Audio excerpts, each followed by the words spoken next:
कुछ तो बन जा बहू। ये कहानी शुरू होती है रीटा रस्तोगी के घर से। रीटा एक बहुत ही होनहार लड़की थी जिसे लाइफ में कुछ बनना था, कुछ बहुत बड़ा करना था। पर लड़की के जीवन में शादी और करियर के बीच एक रास्ता चुनने का दौर कभी ना कभी तो आ ही जाता है। ऐसा ही दौर आज रीटा के जीवन में भी आ गया था। रीटा का सीनियर विक्रम उसके घर रिश्ता लेकर आया था। रसोई में छिपकर बाहर होती बातों को सुनने की रिया कोशिश कर ही रही थी कि तभी उसके पीछे विक्रम आकर खड़ा हो जाता है। क्यों फिक्र कर रही हो रीटा? तुम्हें क्या लगता है शादी के बाद तुम्हें घर पर बिठा दिया जाएगा? बिल्कुल भी नहीं। क्या और लड़कियां नहीं थी मेरे बैच की जो मैंने तुम्हारे घर रिश्ता भेजने की सोची? सोचो जरा।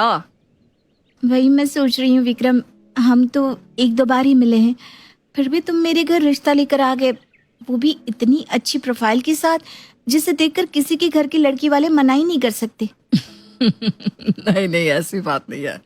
तुम चाहो तो मना कर सकती हो, पर जैसे ही मुझे पता चला कि तुम्हारे घर वाले तुम्हारे लिए लड़का देख रहे हैं तो मुझे तुम्हारी करियर की फिक्र होने लगी। पता नहीं शादी के बाद वो लोग तुम्हें आगे करियर परस्यू करने देंगे या नहीं, इसलिए मैं तुम्हारे घर रिश्ता लेकर आ गया।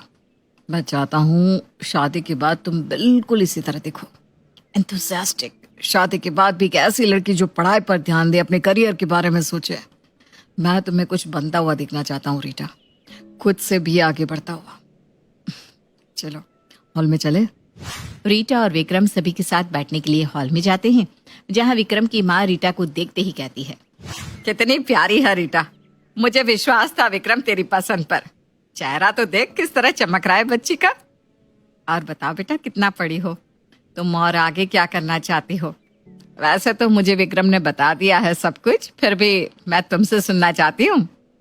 आंटी जी, मैं MBA कर रही हूँ, फर्स्ट ईयर है मेरा। सेकेंड ईयर होते ही मेरी प्लेसमेंट हो जाएगी। मैं एक MNC में काम करना चाहती हूँ, यही मेरा ड्रीम है आंटी। मानना पड़ेगा सुशील जी, बहुत ही अच्छी परवरिश दी है आपने अपनी बेटी को। मैं भी ऐसी ही एक बेटी को जन्म देना चाहती थी। अब भाग्य में बेटी ना सही, मेरा विक्रम बेटी जैसी बहू ले आया, ये भी तो बेटी बनकर ही रहेगी। हमें तो ये रिश्ता मंजूर है। तुम भी अपने मन की कहो बेटा। जी, मुझे भी मंजूर है। रीटा को जैसा ससुराल चाहिए था उसे मिल चुका था, अब किस बात की देरी।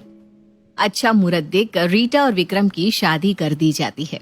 गृह प्रवेश के बाद पहला दिन तो बड़े सुकून से गुजरता है। सुबह में जब सब आराम से अपने कमरे में सो रहे थे, तभी अचानक से विक्रम की आंख खुलती है। इतने सुबह सुबह रीटा कहाँ चली गई? अपनी पत्नी को ढूंढता हुआ विक्रम कमरे से बाहर निकलता है। कहाँ हो तुम रीटा? आँख खुली नहीं इसकी कि रसोई में चली गई।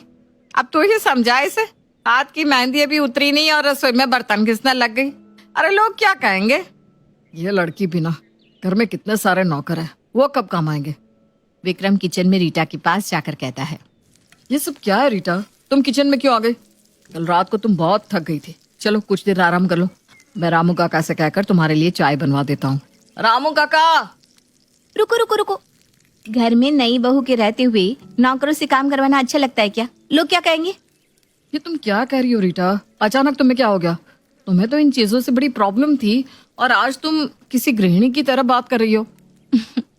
अच्छा, अब जो भी इतने सवाल जवाब मत करो मुझसे, मुझे काम करने दो। तुम जाकर नाश्ते की टेबल पर बैठो, मैं सभी के लिए नाश्ता बनाकर लाती हूँ। किसी संस्कारी बहू की तरह रीटा सभी के लिए नाश्ता बनाकर लाती है, और जब सभी नाश्ता कर रहे होते हैं वो वहीं खड़ी होकर सभी के चेहरे निहारती रहती है। अरे बहू, तुम भी बैठो। बहू को सभी के साथ खाना खाना शोभा नहीं देता पापा जी। आप सब खा लीजिए, मैं बाद में खा लूंगी। वैसे भी अभी बहुत काम पड़ा है, दोपहर के लिए चावल दाल भी भिगोने हैं, कपड़े भी पड़े हैं।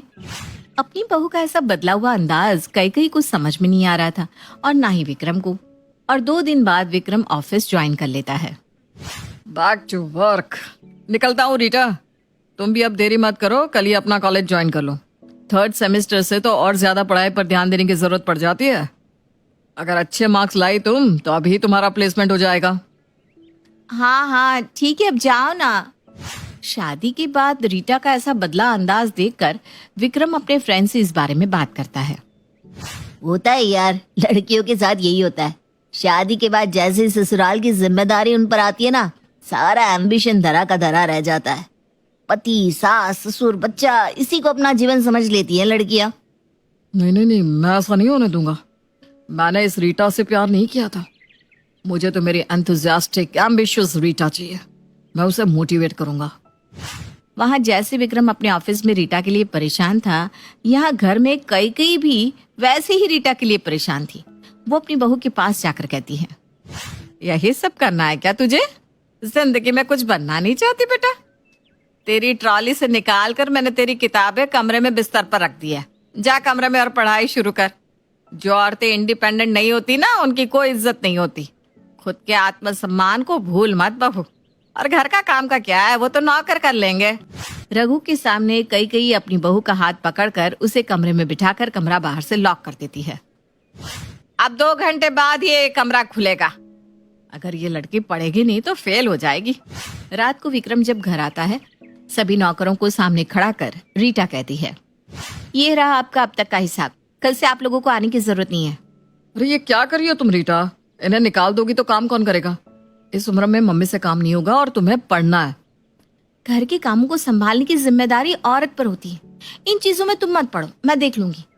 जिसे पढ़ाई करनी होती है वो घर संभालते हुए भी पढ़ाई कर सकता है। तुम बीच में मत बोलो। रीटा के आगे विक्रम कुछ नहीं बोल पाता और इसी तरह 3 महीने बीत जाते हैं और आता है रीटा के एग्जाम का दिन। सुबह आज मैंने ऑफिस से पहले ही छुट्टी ले ली थी। तुम्हें एग्जाम दिलाने जो लेकर जाना है, तुम जल्दी से तैयार हो जाओ। 10 बजे एग्जाम स्टार्ट होने वाला था और 9 बजे तक रीटा घर का काम ही करती रहती है। गुस्से में जैसे ही विक्रम किचन में उसे लेने जाता है, मम्मी जी मेरे एग्जाम से बस 1 घंटा बाकी है। ट्रैफिक मिल गया तो एग्जाम में पहुंचते पहुंचते ही 1.5 घंटे हो जाएंगे। ये सब मैं आकर कर दूंगी मम्मी जी। अब तक आपने जो कहा मैंने वही किया है। प्लीज मुझे एग्जाम में जाने दीजिए मम्मी जी। तुझे कितनी बार बोला है बहू, ये पढ़ाई का भूत अपने सर से उतार दे। मेरे घर में ये सब नहीं चलने वाला। अपनी माँ का ये रूप देखकर विक्रम खड़ा का खड़ा रह जाता है। उसके पैरों तले जमीन खिसक जाती है। पर एग्जाम में देरी ना हो जाए इसलिए वो बिना कुछ कहे रीटा का हाथ पकड़े उसे एग्जाम देने ले जाता है। पर लेट हो जाने के कारण रीटा को एग्जाम हॉल में एंट्री ही नहीं मिलती और उसे रोते हुए अपने ससुराल वापस आना पड़ता है। ये सब क्या है मम्मी? ये कौन सा रूप है तुम्हारा? आज इत्तेफाक से जब मैं किचन के बाहर पहुंचा तुम्हारी बात मैंने सुन ली। तुम रीटा को एग्जाम के दिन भी काम करने के लिए कह रही थी। मुझे तो लग रहा था कि ये सब रीटा खुद अपनी मर्जी से कर रही है, पर इसके पीछे तो तुम थी। तो क्या करती मैं? तू भी तो मेरे सर पर नाच रहा था। एम्बिशियस लड़की लानी है जो जॉब करे। अरे भाई जॉब करे, क्यों करे जॉब? बहू आकर घर के काम नहीं करेगी तो किस बात की बहू हुई वो? देख मैंने घर के 3 नौकरों को छुट्टी भी दिलवा दी। सारा काम रीटा करती है तो तेरे पैसों की बचत ही करवा रही हूँ ना मैं, और तू मुझ पर चढ़ रहा है। अरे क्यों पढ़ना है इसे, क्यों लगाने हैं पैसे? तो इतने दिनों से बस तुम नाटक कर रही थी मम्मी। मैंने सोचा था रीटा कमाएगी तो वो भी हमारे घर में फाइनेंशियली हेल्प कर सकेगी, और वो मेरे पैसों से नहीं पढ़ती। रीटा को जब मैंने पैसे देने की बात की तो उसने मुझसे अपने MBA की फीस भी नहीं ली।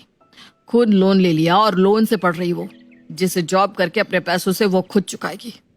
अगर वो वर्किंग रहती तो घर के खर्चे बढ़ते, तब होती मेरी मदद। किसी के घर की बेटी के साथ बहुत गलत किया मम्मी तुमने।